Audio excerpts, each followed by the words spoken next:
বাহন বিবিরাট ভবানী প্রসাদ মজুমদার। সরস্বতী চললো হাসে, লক্ষ্মী চলল পেঁচায়। আরে আরে অসুর কেন ষাঁড়ের মতো চেঁচায়? কার্তিক দার মই রেড়ে, গণেশ দাদার চুহা।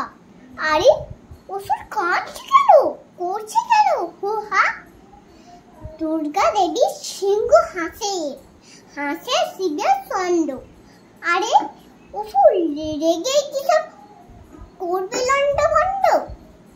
শিব বললেন কি হয়েছে, বললা রে তুই বেটা? দুর্গা করে মুখে রানী এখন নম্বর ঢাটা।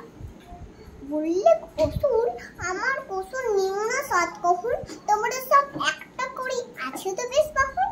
আমার বেলায় লবড়ঙ্কা ইচ্ছা আমায় ধোকা, আমারও চাই একটা বাহন নয় তো আমি বোকা। শিব বললেন বল কাকে চাই দিচ্ছি আমি বর। বললে অসুর আমার বাহন